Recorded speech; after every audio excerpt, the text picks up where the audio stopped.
మీరు చేసేది ఏంది ఇక్కడ? మీరు చేసేది ఏంది? దానికన్నా ఇది ఇంకా ఘోరం కదా. హిటాచీ పెట్టడానికి నీకేమైనా నాము ఉందా? మరి ఎందుకు ఎత్తున్నావు? 24/7 హిటాచీ పెట్టి ఎత్తేస్తున్నావు. ఎందుకు ఎత్తున్నావు అంటున్నా? లైవ్ వీడియోస్ పెడతాను చూడు. 24 మీరు అసలు లేబరే లేరు ఇక్కడ. లేబర్ పని చేస్తే మస్టర్లు ఏడున్నాయి? మస్టర్లు చూపించండి. మరి ఒక్క మస్టర్ ఉందా ఇక్కడ? ఒక్క మస్టర్ కూడా లేదు. ఒక్క మనిషి ఉన్నాడు కోసేవాడు లేడు, అడిగేవాడు లేడు. కేసులు పడేసాము, దౌర్జన్యం బయటకు పోతాడు, ఏముందిలే అనుకొని వాళ్ళు ఇస్తారంటే 2 మిషన్లు పెట్టి చేస్తున్నారు. తప్పు కదా మా అదేం చేయడు. సరే పోనీ, సరే ఓకే. ఇప్పుడు కేసు రాసి ఇచ్చినోడు ఇవుడు, నువ్వేనా కేసు రాసింది? ఇప్పుడు కేసు రాసి నీట్గా చేస్తున్నావా నువ్వు? కేసు రాసి ఇచ్చింది నువ్వు. కేసు రాసి ఇచ్చి ఈరోజు సైట్లో నీట్గా చేస్తున్నావా అంటున్నా.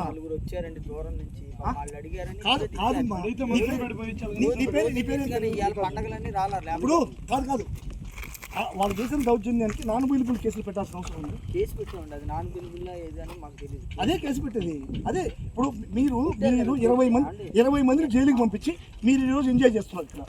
ఎంజాయ్ చేయట్లేదు, ఇంకేం చేస్తున్నారు? రైతులు బాధను తట్టుకుని వాళ్ళ కోసం అని దింపా. ఇప్పుడే ఏ రైతులు బాధలు తట్టుకుని వారం రోజుల నుంచి వాళ్ళు రాక దూరం నుంచి వచ్చారు. వాళ్ళు రాక దూరం నుంచి వచ్చారా?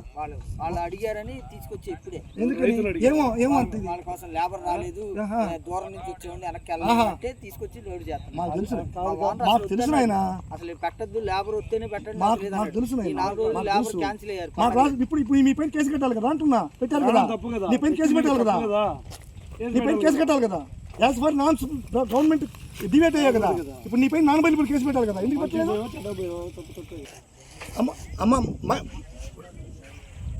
అమ్మమ్మ మీకు అమ్మమ్మ తప్పుగా అనుకోవద్దు. మీకు ఇన్ఫర్మేషన్ మాత్రం ఇస్తున్నానమ్మా.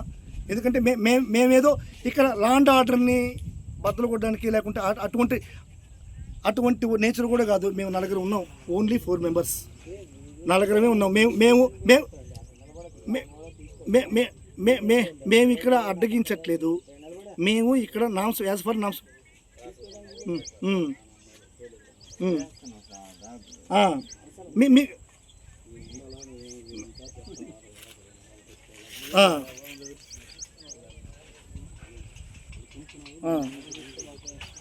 అవునమ్మా. ఓకే అమ్మా, ఎక్కడెత్తుకుని పోయారమ్మా. సర్లేండి, మీ వాదన మిమ్మల్ని ఆర్గ్యూ చేయట్లేదు. మిమ్మల్ని ఆర్గ్యూ చేసే శక్తి కూడా నాకు లేదు తల్లి. నాకు సారీ.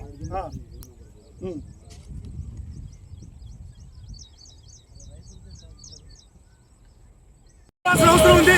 ఈ విధంగా రైతులు వచ్చి రైతులు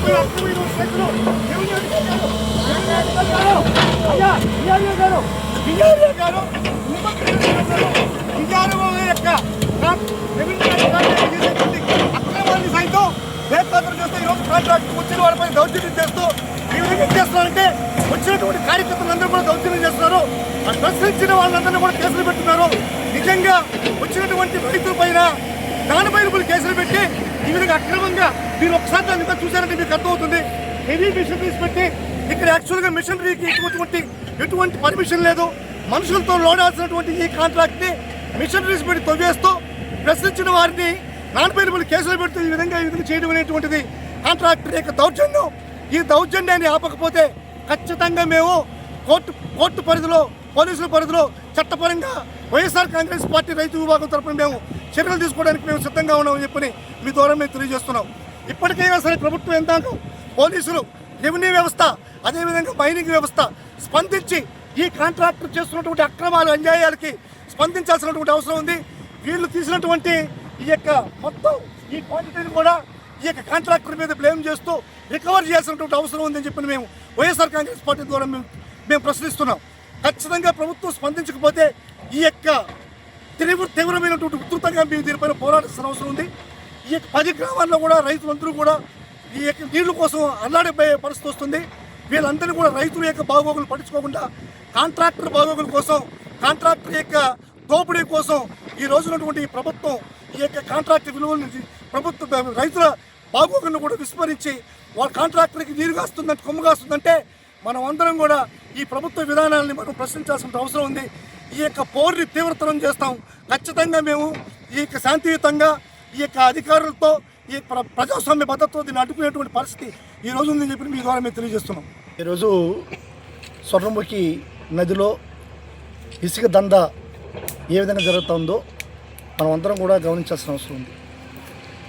ఇసుక దంద, ఈ దాష్టీకం, ఈ కాంట్రాక్టర్ చేస్తున్నటువంటి అన్యాయాలు, అక్రమాలు అన్నీ ఇన్ని కాదు. సాక్షాత్తు స్వర్ణముఖి సాక్షిగా స్వర్ణముఖి కూకుటి వెళుతూ కూడా పెక్కలించేటువంటి పరిస్థితి ఈరోజు ఈ కరవకూరు పంచాయతీ పెళ్లకూరు మండలంలో జరుగుతుంది. కనీసం నామ్స్ 1% కూడా నామ్స్ని పరిగణలోకి తీసుకోకుండా ఈ కాంట్రాక్టర్ ఇష్టారాజ్యంగా ఈ స్వర్ణముఖిని ఇబ్బడిదిబ్బడిగా ఇంత పెద్ద హిటాచీ లాంటి ఇంత పెద్ద వెహికల్స్తో లోడేస్తూ ఇక్కడ ఉన్నటువంటి రైతాంగాన్ని అధోపతి పాలు చేసేటువంటి పరిస్థితి ఈరోజు ఇక్కడ ఉంది. అది ఏమని ప్రశ్నించినటువంటి వైఎస్ఆర్ కాంగ్రెస్ పార్టీ కార్యకర్తలు కానీ, నాయకులు కానీ, సాక్షాత్తు రెండు టర్మ్స్ ఎమ్మెల్యేగా పనిచేసినటువంటి కిరివేటి సంజీవయ్య గారు, అదేవిధంగా ఇక్కడ డీసీబీ మాజీ చైర్మన్, వైఎస్ఆర్ కాంగ్రెస్ పార్టీ రాష్ట్ర కార్యదర్శిగా ఉన్నటువంటి కామిరెడ్డి సత్యనారాయణ గారి సమక్షంలో ఎంపీటీసీ, ఎంపీపీలు, జడ్పీటీసీ అందరూ వచ్చినా కానీ వాళ్ళు ప్రశ్నించిన దానికి నాన్ బెయిలబుల్ కేసులు పెట్టి ఈరోజు 20 మందిని, ఈ రైతులను కూడా, బీపీ షుగర్లు ఉన్న రైతులను కూడా వాళ్ళు విచక్షణ జ్ఞానంగా ఈ నాన్ బెయిలబుల్ కేసులు పెట్టి ఈరోజు వాళ్ళని ఏ విధంగా పోలీసులు వేధిస్తున్నారంటే ఐఎస్ఐ తీవ్రవాదుల మాదిరిగా, మావోయిస్టుల మాదిరిగా, సంఘ విద్రోహ శక్తుల మాదిరిగా, అసాంఘిక కార్యక్రమాలకు పాల్పడేటువంటి ఒక వ్యక్తుల మాదిరిగా, మర్డర్ మానభంగాలు చేసిన వ్యక్తుల మాదిరిగా ఇళ్లల్లో దూరి పోలీసులు నానా యాగి చేస్తూ వాళ్ళు ఎక్కడున్నారని చెప్పి వాళ్ళ కుటుంబాలని హరాస్ చేస్తూ వాళ్ళ కోసం ఏ విధమైనటువంటి పరిస్థితుల్లో అనుభవిస్తున్నారో మనం అందరం కూడా చూడాల్సిన అవసరం ఉంది. వాళ్ళు ఇక్కడికి వచ్చి ఏం చేశారు? మీరు చేస్తున్నటువంటి పని అన్యాయం, మీరు చేస్తున్నటువంటి అక్రమం, జేసీబీలు పెట్టి, హిటాచీలు పెట్టి ఎత్తేటువంటి పరిస్థితి టెండర్ల అంశంలో లేదు.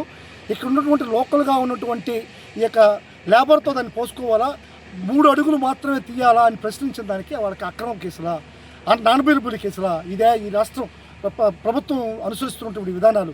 నిజంగా అంబేద్కర్ రాసినటువంటి రాజ్యాంగం తుంగలో దక్కి ఈరోజు రెడ్ బుక్ రాజ్యాంగాన్ని అమలుపరుస్తూ ప్రశ్నించిన వారిపైన కేసులు, వైఎస్ఆర్ కాంగ్రెస్ పార్టీ కార్యకర్తలపైన కేసులు పెడుతూ ఈ రాష్ట్రాన్ని ఎక్కడికి తీసుకెళ్తున్నారు అనేటువంటిది అర్థం కావట్లేదు.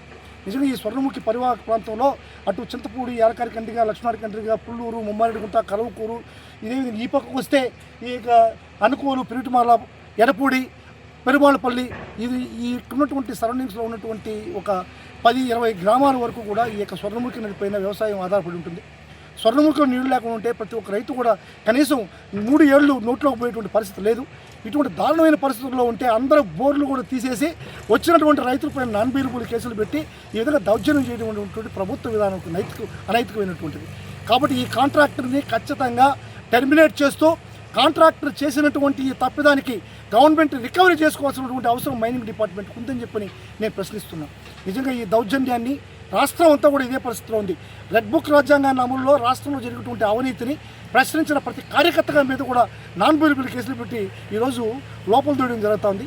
వీటన్నిటికీ కూడా వైఎస్ఆర్ కాంగ్రెస్ పార్టీ తీవ్రంగా ఖండించే పరిస్థితి, ప్రజలు వీళ్ళకి బుద్ధి చెప్పేటువంటి పరిస్థితి, రైతులు ఎంత అభాగ్యమైనటువంటి దయనీయమైన పరిస్థితుల్లో ఉన్నారో మీకు అందరికీ తెలుసు. ఇచ్చిన హామీలు ఏవి అమలు చేయకుండా ఒక పక్క భూ కబ్జాలు, ఒక పక్క దోపిడీలు, ఒక పక్క అన్యాయాలు, అక్రమాలు, రేపులు, మహిళలపైన దౌర్జన్యాలు, దాష్టికాలు, మైనర్ బాలికలపైన ఎంతో అక్రమాలు చేస్తున్నటువంటి ఈ తెలుగుదేశం కార్యకర్తలు, నాయకులు ఈరోజు అది చాలుతున్నట్టు ఇసుక దోపిడీ చేస్తూ ఎంత అక్రమంగా చేస్తున్నారో మనం అందరం కూడా గమనించాల్సిన పరిస్థితి ఉంది. ప్రజలందరూ కూడా గమనిస్తున్నారు. తెలుగుదేశం పార్టీకి, ఈ యొక్క తెలుగుదేశం పార్టీ నాయకుల్ని ఖచ్చితంగా బంగాళాఖాతం కలిపేటువంటి రోజు వస్తుంది.